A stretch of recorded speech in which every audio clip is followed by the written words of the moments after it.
Alright fellas, today we're going to talk about some optics.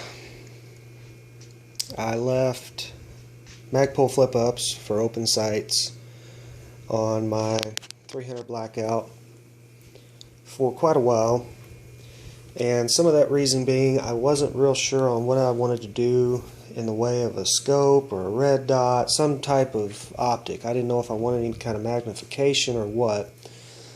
I had all but figured out what I wanted to do, and then someone steered me in the direction of the Burris LRS, or what is it, the Extreme Tactical, the XRS or XTR, that's what it is, XTR tac-30. Well, about the only difference between the XTR and the LRS is the switch for the illuminated reticle and the reticle itself. And I've been saving up for a little while for a set of optics, and I paid $475 for this one, and it's good quality etched glass. There's your reticle, very simple. Your red dot on top, fast fire 3 from Burris, and I love it. I love the look, the way everything operates on it. I am not particularly impressed with their setup for illumination on the reticle. You push that, and you know that I've had some people tell me that that's about the most retarded button or switch for an illuminated reticle that is out there. And I have to say, Burris, you should do better. You can do better. Which, in fact, I believe they did when they come out with the XTR. And as for the Fast Fire 3 red dot on top, I don't have any complaints on it. Actually, one thing I like about it is you hit the button once and it goes to an automatic mode. There is a light sensor on the very front of it, and it will indeed sense how much light is in the room or in the area you're shooting in and make the illumination of the dot in accordance with the amount of light. So obviously the darker it is, the dimmer the light's going to be, because you don't want it to overpower. And the brighter it is outside, the more sunlight you've got, the brighter the light needs to be in order for you to see it. So good going on that one, Burris. And I use that. I use that feature. As a matter of fact, I used it today when I sighted the scope and the red dot both in. And the red dot being as high as it is takes a little getting used to. I mean, your cheek isn't on the gun at all. You're feel like you're going to be shooting from a ready position, but not completely mounted and ready as if you were shooting through a scope or even open sights.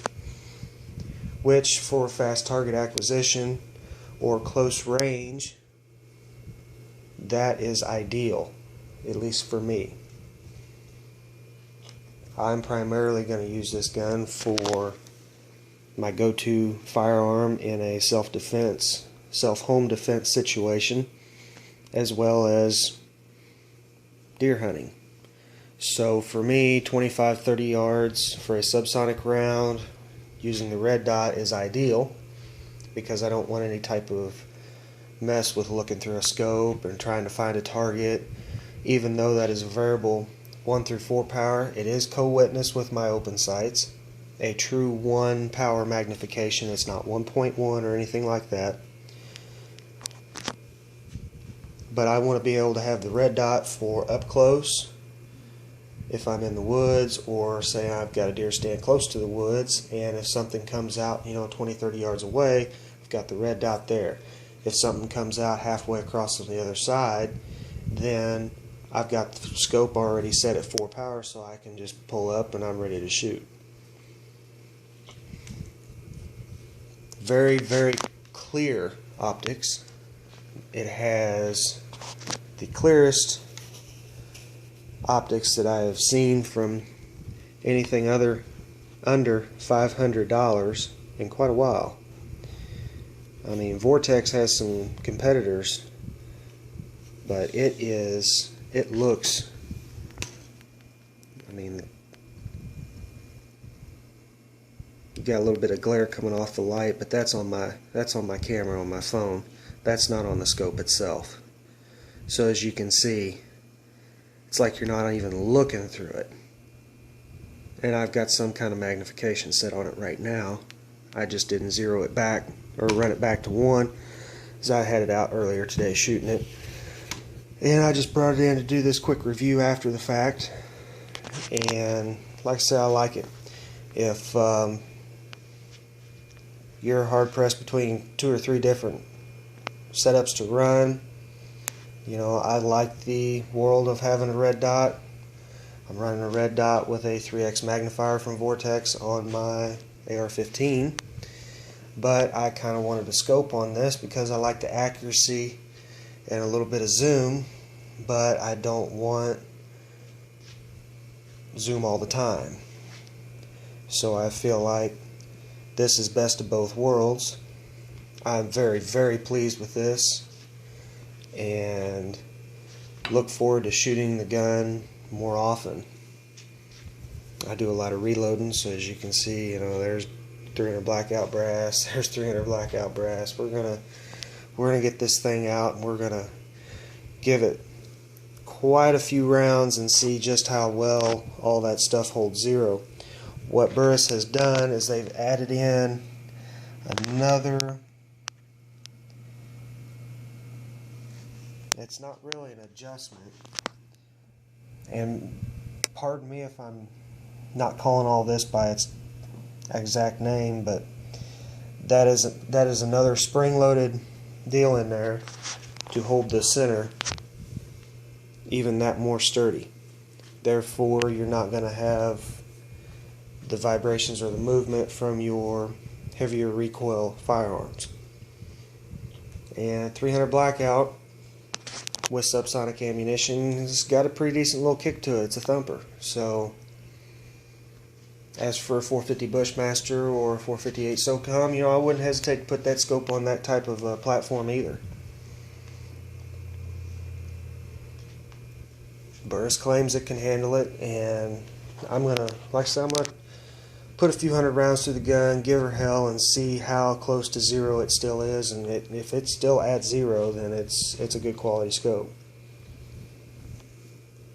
And they're gonna have some kick to them because I'm 20 grains of powder behind a 100 grain bullet. It's a compressed load, and it's gonna be running pretty hot for a 300 blackout. I think a little over 2,300 feet per second. So that's what I plan on doing with it anyway.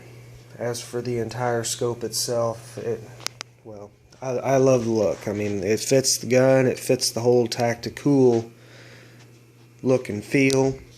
Doesn't weigh too much. It's got good weight to it for a scope. I mean, it's obvious when you pick it up out of the box. You didn't buy a China-made piece of shit. It's got that expensive feel and weight to it. And that is exactly how it comes out of the box, by the way.